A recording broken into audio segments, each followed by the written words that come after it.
versus Malfurion. Cenarius, guide me to victory. For Doomhammer.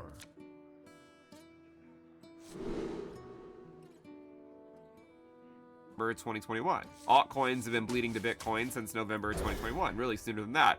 We're not going to get into that in this video. This is not a Bitcoin dominance video. Although really, they're all Bitcoin dominance videos. What it looks like is this period when the ADI, the Advanced Decline Index of the top 100 cryptocurrencies, was also dropping. And it did not start going up until well after interest rate cuts and quantitative tightening was over and quantitative easing began. So this part of the cycle looks like this part of the cycle. This part over here, where the Advanced Decline Index of the top 100 cryptocurrencies going up, never occurred, or it hasn't occurred yet, because monetary policy never sufficiently changed. Now, you might say, well, hold on a second, Finn. The Fed did cut rates by 100 basis points, and last cycle they only cut by 75 basis points before the ADI started going up. And you'd be right. But the difference this cycle is the terminal rate. The terminal rate last cycle was only 250 basis points. This cycle, it was 550. And 75 over 250 is a greater ratio than 100 over 550. In order for those to be equivalent, from memory, I believe you would need 165 basis points of rate cuts this cycle to mirror what happened last cycle, which would mean another 65 basis points of rate cuts, so another 2 to 3 25 basis point rate cuts to get there. That could explain why the Advanced Decline Index of the top 100 cryptocurrencies keeps dropping. That could explain why the social risk keeps dropping. The social risk right now is 0.009. There are literally dozens of us left at this point. The people that are here now are probably the people that are going to be here no matter what, right? That's my guess, right? If you're still here now, you'll probably stick around no matter what, because not really a whole lot's happened in the last few years as far as the altcoin market goes. Yes, Bitcoin has gone up, but the social risk does not really track Bitcoin. If we're being honest, it tracks the altcoin. In fact, we're overlaying here the price of Bitcoin with the social risk, and you can see they kind of diverge a lot. Overlay it with the price of Ethereum. And what you'll notice is that that actually maybe matches a little bit better. And I've often said Ethereum is sort of like the index of the altcoin market. If it's doing poorly, just interest in crypto is not that high. And altcoins aren't really doing that great. And you can see that as Ethereum has collapsed here, so too did the social risk. So when we talk about the social interest in crypto and it being low, what it means is that altcoins will likely keep bleeding to Bitcoin. And now you might say, well, don't prices have to go up for social interest to go up?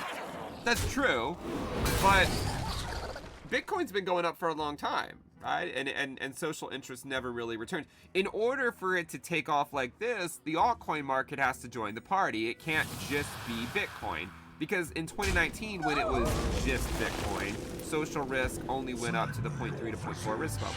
It didn't really go that high, just like this cycle, it hasn't really gone that high. Now, I know a lot of you guys are going to be like, well, why aren't you tracking Instagram? Or why aren't you tracking TikTok? And why aren't you tracking this? Why aren't you tracking that? I'm not. I don't know. Maybe I will at some point. I'm not right now. To me, I think this has done a pretty good job of capturing it, because despite everyone's proclamations that I'm missing what's going on over on TikTok, altcoins keep bleeding back to Bitcoin. So I would argue that I'm not missing much, right? Because if I were, it would be captured in the fact that altcoins would be going up against Bitcoin if retail were truly coming back. But because they're not, altcoins keep dropping against Bitcoin. So, to give you an idea of what each of these metrics look like when you don't just look at a risk metric calibrated, you can look at, say, a 7-day moving average of views to various crypto YouTube channels. And you can see how this cycle, there's been several tries, or there's been several times when the views to these various YouTube channels will sort of go around that 2 million or so. But it's never sustained. Like, anytime it spikes to 2 million, It just comes back down, right? It happened in March 2025. It happened in March 2024. It also happened in December of 2024. It also happened in November of 2022 and in May of 2022. But every time the social risk spikes 2 million, it isn't sustained. And the reason it's not sustained is because every time it does it, that ends up marking a pivot point for Bitcoin for a while. And people tune back into the cryptoverse when volatility occurs. When volatility goes away, people start to tune out. And right now, these crypto YouTube channels are only averaging 700,000 views a day. That might sound like a lot, but when you look at 2021 and see that they were regularly averaging 2 to 3 million views a day with a spike to 4 million, it's proof that retail interest never truly returned like it was at least here in 2021.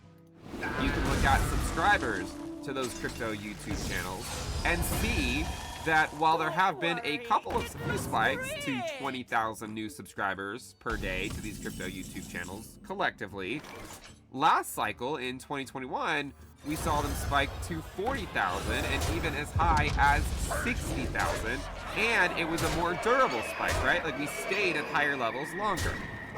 This time we haven't.